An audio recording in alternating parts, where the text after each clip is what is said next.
Five, four, three, two, one.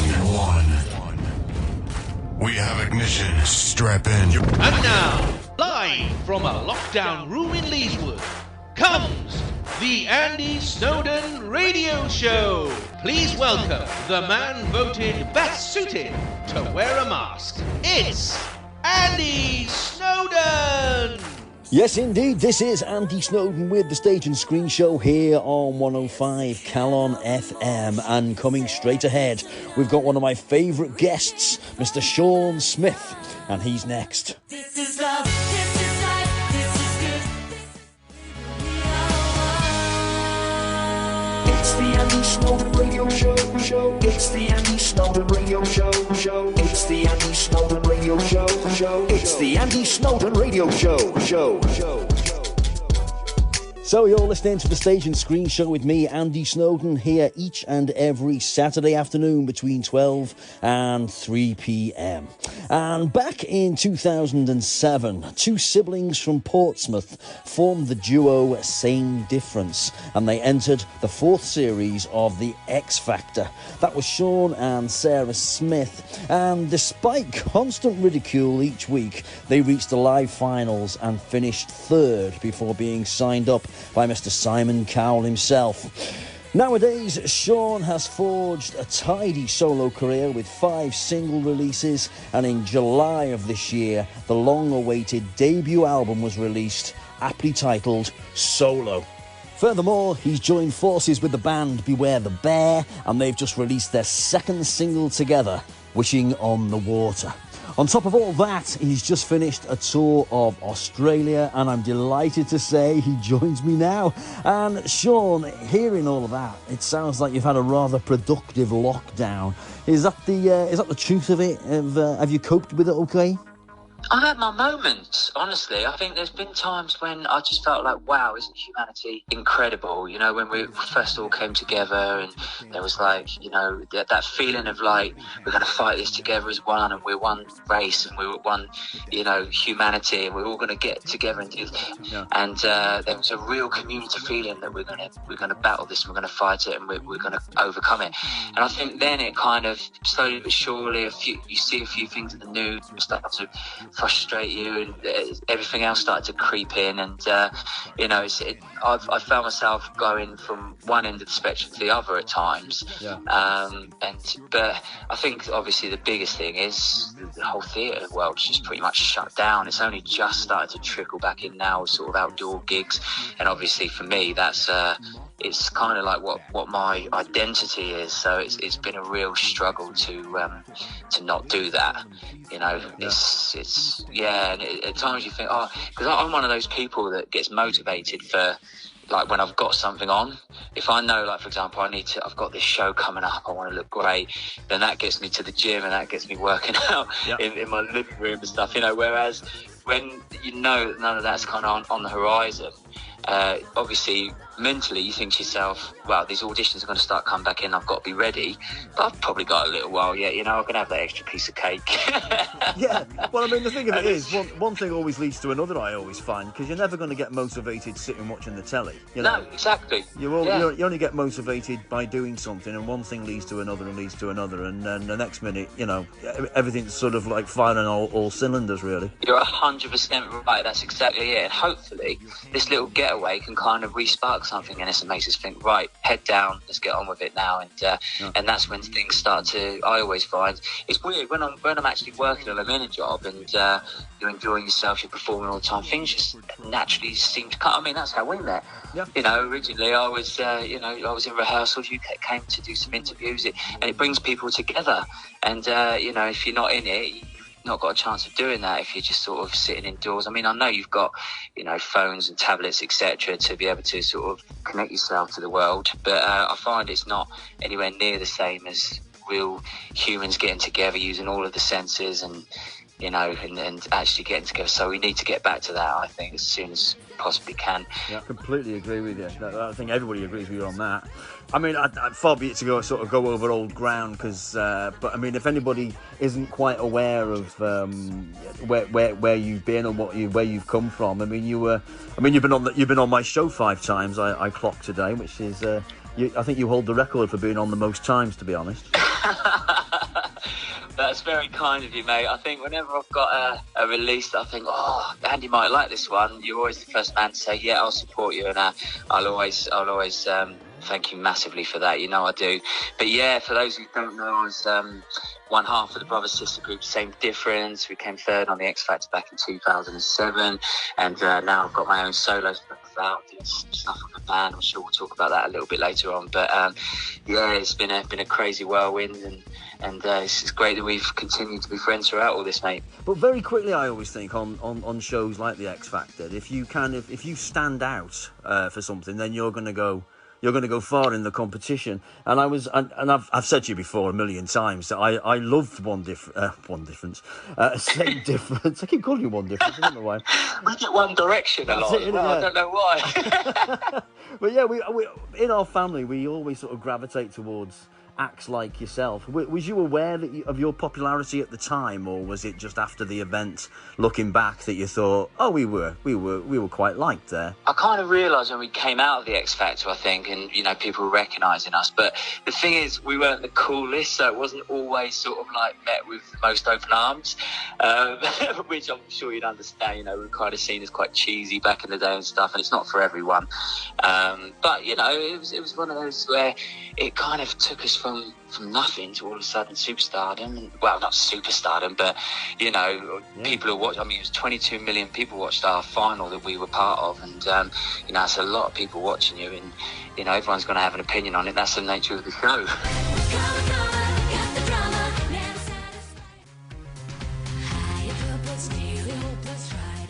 But I mean, I've noticed that they're bringing back Britain's Got Talent this week, which is, you know, that's been on hold because of lockdown, of course. And I was wondering, when you see shows like that coming on, do you kind of get a nervous pit in your stomach and thank God you're not involved? Or do you kind of wish that you were back there doing it all? A bit of both, to be honest. I remember, because we had to do a blog for like Now magazine or something the year after, and I remember every time that music came on, it sent something through me. You know, it brings back all the memories, you know, the nerves of knowing that we're going out live to all those people. Something just started to happen. It was really odd. But then after a while, I started to see it getting more sort of contrived, is that the word? I think, where I started to see, because I knew that it was happening our year, but I think I could see that it was happening a hell of a lot more the more that I watched it, that these people were kind of getting pushed into doing stuff that maybe wouldn't normally to make good TV. And I think in the end it was almost too contrived, you know. I think when we did it, it was genuinely, we just going along for the ride and doing whatever it took to try and make it. We had no idea how it was going to land or how people were going to view us. Obviously, as you sort of learn and grow, you understand exactly what's happening. And I think now when I watch those sort of shows, I can just kind of see it all happening, if you know what I mean, because I've been part of the process. And it's not easy watching for me nowadays, weirdly enough. But, you know, I get that there's still people who love that kind of stuff. And so if there's people, still viewers, then it's obviously they're going to still make it. But I'm kind of in a weird way glad that they stopped, or at least put X Factor on hold for a while. I just think because I think the more it was, people were starting to see that it was becoming that way, it was actually less cool for us. Because at some point it was like really cool to be, oh my God, you're off the X Factor, you know, and people would always be really interested.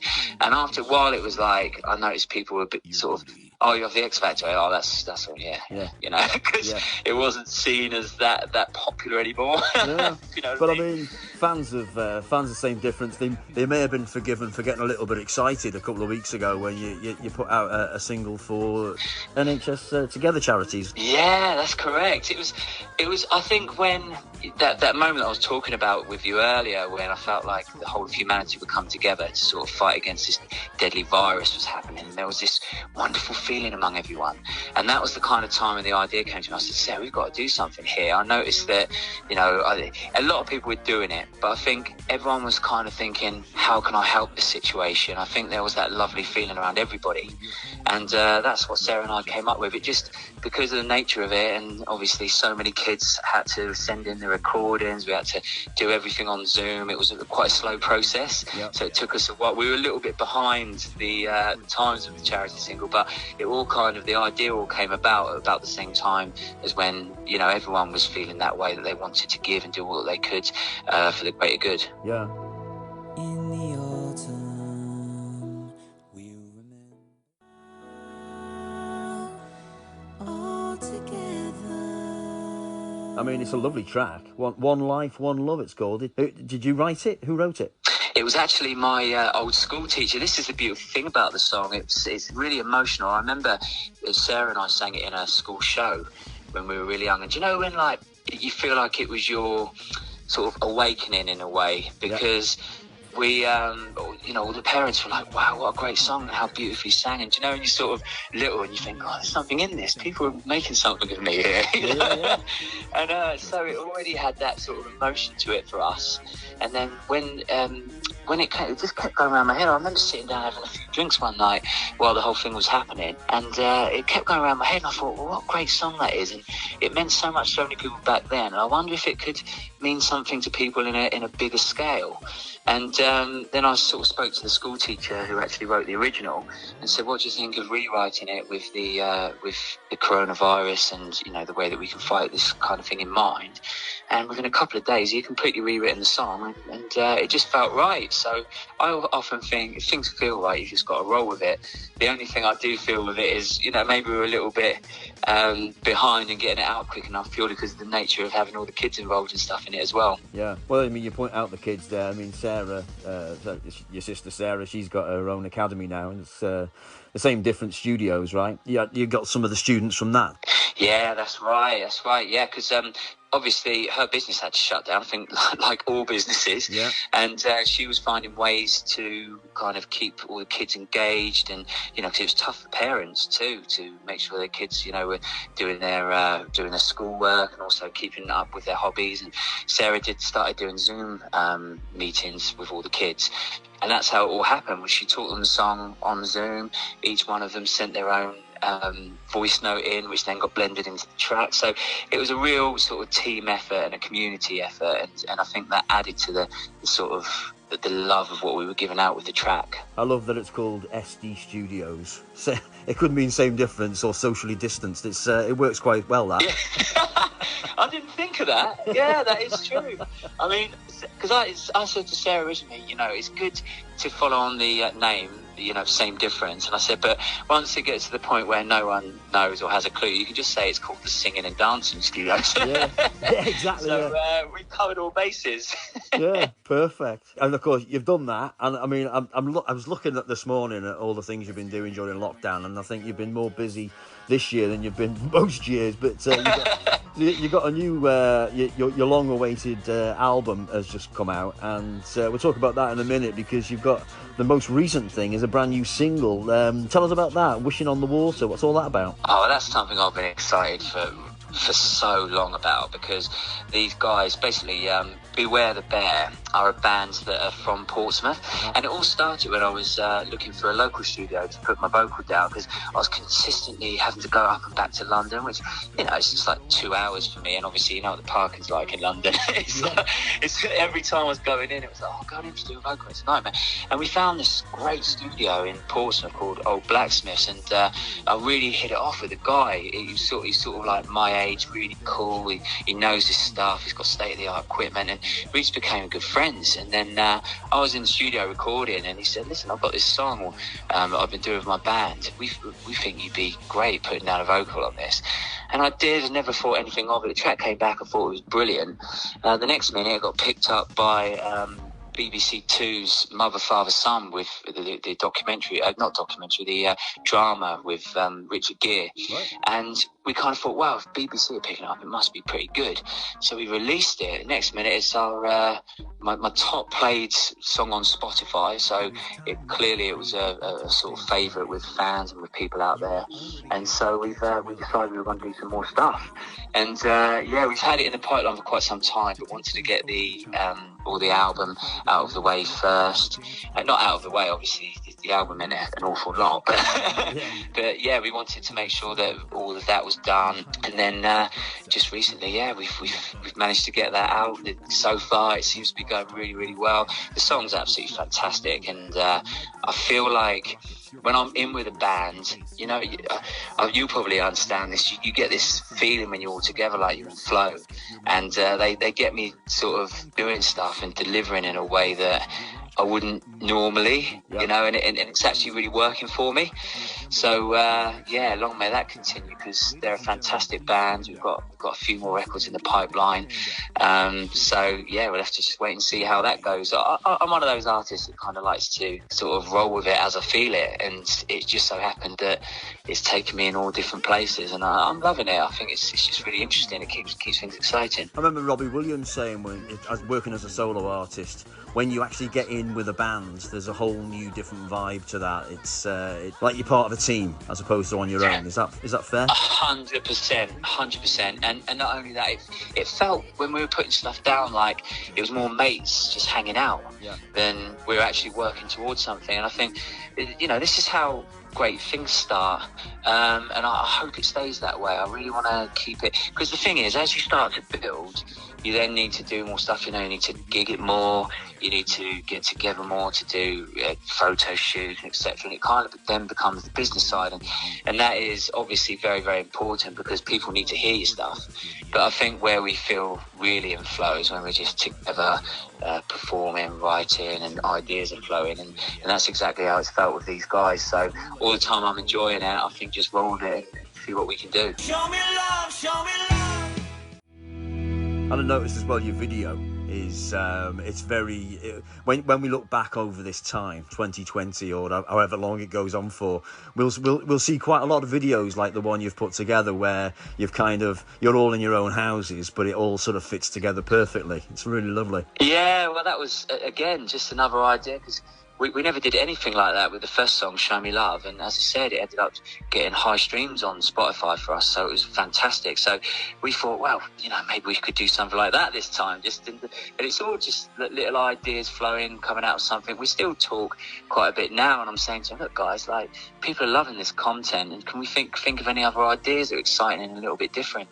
And things seem to sort of be flowing really well with them at the moment, and long may that continue, because I think you never know where this might go. And as I said earlier, you've been on the show 5 times now, all times to promote a single, and every time you've been promising a solo album. And this year, July, you've delivered. Tell us about that solo. Yeah, boyhood dream realised, basically. Yeah, I bet. Oh man, it was really, really special for me. The label actually sent me a copy of the CD, and I think that was the first moment when, holding it in my hands, my life flashed before me almost. I know it sounds cheesy. No, I can imagine. It was something that I always wanted from a kid. When I used to save up my pocket money and go to Woolworths and pick out my favourite albums, and to then be holding one in my hands, with actually my own name on it and solo, it felt almost like childhood dream realised, Yeah. Well, I've been, when I interview people who have been in the business 50, 60 years, and they always talk about when they went on Top of the Pops for the first time. And there's always little things, I think, that you will look back on and go, I did that. So it doesn't matter. I know. Something to tell the grandkids, isn't it? Because I'm now thinking in that way, my kids and their kids and stuff, and to be able to tell them the sort of great stuff that I've managed to do in my lifetime. I'm really looking forward to that, that's for sure. Yeah. And all they'll do is say, oh, shut up, Dad. 100%, like I do with my dad. He tells me all sorts of stories from when he was playing football, the highs and the lows, and you can see him really reliving it and enjoing it. But Well, what did you your do, dad... Was he a professional, your dad? Yeah, he played for Portsmouth back in the 80s, and he was sort of he was centre half and captain. And what's his name? Ian Smith. Ian Smith's your dad? Smudger, they call him. Oh yeah. my God! I only just found that out. Yeah, I know, but do you know what? It's always one of them things I kept quiet. He was he always wanted me to be a footballer growing up, and I just wasn't going to cut it like the rest of the kids. They were running rings around me, so I had to find a different route. That's amazing. That's absolutely fantastic. Yeah, it's really, really cool. As I say, and do you know what? Sometimes I love the stories. Other times it's like, you know, we've heard this one before. So is like Only Fools and Horses with Uncle Albert. So, because Alan Carr is his dad, the comedian Alan Carr. His dad was a big footballer, wasn't he? And he always talks about the fact that he was really pushy with him to get healthy and fit and to be a footballer himself, which was never going to happen with Alan Carr. Let's be honest.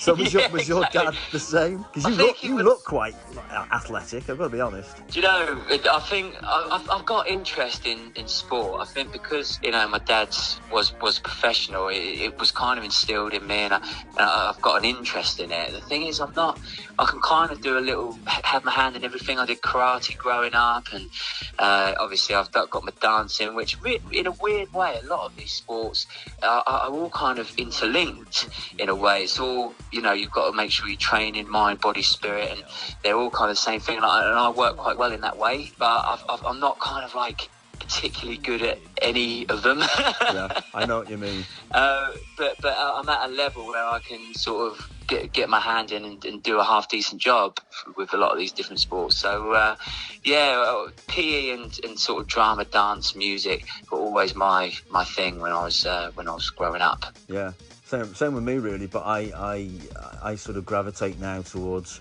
a nice game of pool or darts. Yeah, why not? My granddad got a dartboard for his, I think he's like 86 now, and he got a dartboard for his birthday, and I started giving him a few games, but he wipes the floor with me. Well, I think you've either got it or you ain't. It's one of them weird games, because even like the pros, sometimes they'll go, I played rather well today, and you think, well, shouldn't you be playing rather well every day? You are a professional. But you know what they mean, because sometimes when I'm playing pool, I'm really good, and other times I can't hit it. It's weird. Yeah, it always tends to be as I get more and more alcohol consumption. Good point, yeah. Yeah, I start missing simple shots. Yeah, I know what you mean. Hey, listen, Sean, I'm going to let you go, mate, because I know you got your holidays to look forward to, but it's always a pleasure to speak to you, pal. Always. As I said, so great that I can just drop you a text and then the next minute we're having a chat, and hopefully it's been interesting for a few of your listeners. Thanks so much for having me on, Andy. You take it easy. Love to the family. Yeah, all the best. You too. Cheers. Thanks, mate. Bye-bye. Tell out. Bye. Remember wishing on the water. Remember looking at the sky. Remember wishing on the water. There we go. Beautiful. Wishing on the Water from the band Beware the Bear, featuring Sean Smith on the vocal. Available to download now alongside Sean's debut album. It is called Solo, and you can download that too. And of course, there is the One Life, One Love single for the NHS Together charities, and that sees Same Difference reuniting, it would seem, just for one song only. But what an important song that is. Fantastic. Sean Smith on the Stage and Screen Show. Always a pleasure. Headphones on, transfixed by the floor. Frosted eyes that watch the front.